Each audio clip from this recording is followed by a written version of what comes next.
Frosty. I come from the UK in a town called Swindon. All right, classic question. What first got you into beatboxing and what made you keep doing it? It was actually in 2013, I think, playing Xbox as a typical kid.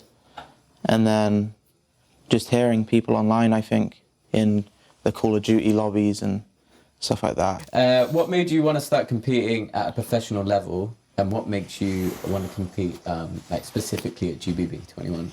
I think it's just when you're beatboxing to yourself in the room, for me anyway, it kind of just got a bit like, where's this going, you know? So I kind of wanted to venture on a stage. I entered an event back in UK in Tamworth called, they're doing a new one actually, the NUE Beatbox Battle, but there was an old one a long time ago. I didn't actually get in, but it was my first event, and then from there I just wanted to keep going to events. And then I met Dilo, who's also from Swindon, and then we went to the UK Champs, and from there it was just, yeah. Sick, man, yeah. You and Dilo came with a force. What do you think is the best part of competing at GBB for you? Well, it's actually my first time competing as a solo sort of artist.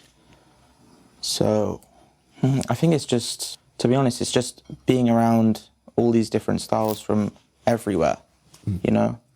And everything is kind of so unpredictable in a way of what you're going to hear, and also just meeting everyone that you've never met, and yeah, that's it really. Amen. So how did you prepare specifically for this competition this year, and for how long did you prepare? So for this competition, I've prepared maybe 2 years or something, like a long time, but not really specifically for this competition, more for just the future after this.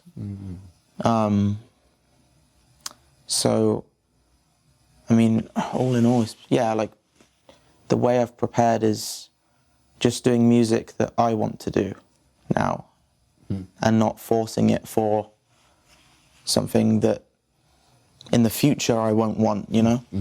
Yeah. So rather than like planning something just for a battle. Yeah, so my preparation this year is like tracks that I've made that are maybe like some tracks 5 minutes, 6 minutes, that I've obviously shortened down for this specific thing, but I think it shows me more than it shows what people expect. Sure. So as a beatbox performer, what do you normally do to impress a crowd when you perform? And does this change for you, do you think, when performing at GBB?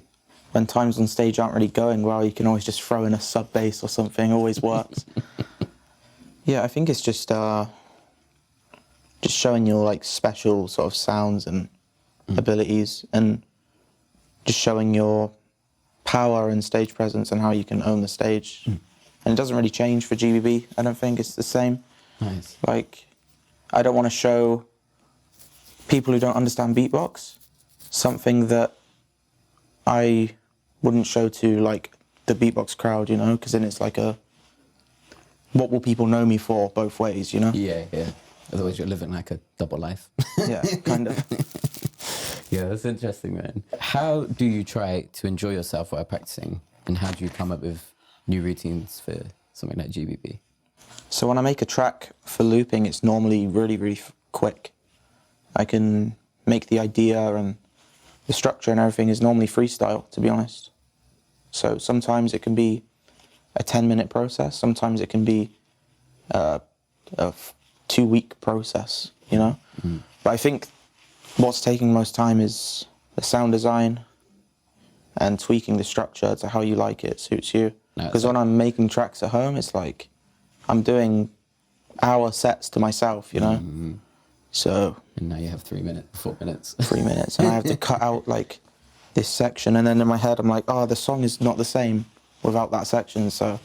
What is your #1 tip for beatboxers out there when it comes to putting on a good show? Just don't be afraid to like show your own self on the stage, I guess. Like, there's a lot of trends that happen, and like it's really cool, but at the same time you need to show who you are as well. Yeah. And like your energy and your emotion that you are going to put out. Yeah. Keep it authentic, right? Yeah, exactly. Yeah, man. Besides from the GBB stage and besides from in front of beatboxers, where else would you like to see yourself performing? Like, what's your all-time like dream crowd or stage to perform at?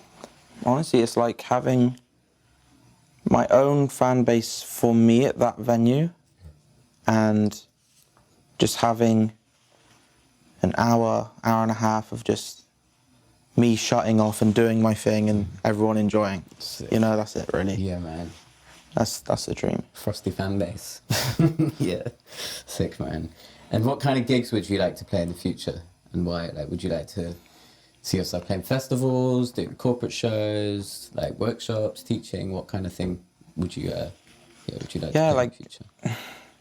Just my own headliner show really. Like that's what I want, in like a big club venue that's it. That's something that really suits your style, right? Yeah, that's what I think that's where I'd be best, I think. Wicked, man. Where do you see beatboxing going in the next couple of years? I think a lot's changed since the lockdown, which has been around 2 years. So it depends how productive people will be from here. I think people will venture out with this new whole device thing that's happening. I think it will venture out for sure. People will be a lot more knowledgeable about what is what, because I think looping has been stuck in a bubble of just this 505 and, oh wow, this flanger, and also it sounds so cool, but it's not. You know, there's so much more out there, and I think not just from these hardware devices, but also software. I think people will adapt to kind of what Beardy Man's always done. He's always been like 10 years ahead, really. Yeah. So, using VSTs, using hardware. Yeah.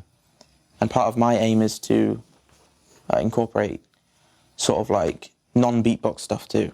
You know, like 50-50 balance. Yeah. So that's my aim in the next year, 2 years as well. Sick, man. Yeah, I think you're definitely right. Like, Beardy Man's just he's been so far ahead for so long. Like, he knew something, I think. He did. He really did. Like, he got his own software made. But yes, I'm excited to see, because you know, people like you are really setting a goal for how looping can be. Okay, these are some fun, quick, rapid fire questions. Okay. So, who is your current favorite solo beatboxer? Right now, Reaps one. Who is your favorite Loopstation artist? Not yourself. Oh.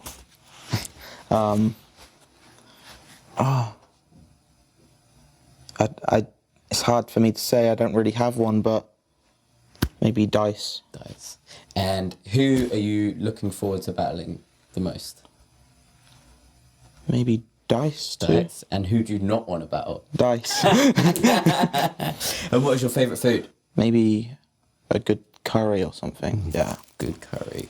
Something spicy. Finally, please tell the people where they can find you and where they can support you online. Yeah, my YouTube is Frosty Beatbox. Instagram, the same, I think. And after GBB, I really plan to upload loads of tracks. Maybe I have a plan, maybe a track every 2 weeks after GBB, like a process. And I think I've got 30, 40 tracks in that set list so far, so yeah. Sick. Follow Frosty, make it happen.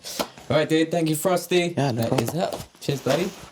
Yo, if you enjoyed the video, go follow me on Instagram at Frosty Beatbox and on YouTube at Frosty Beatbox.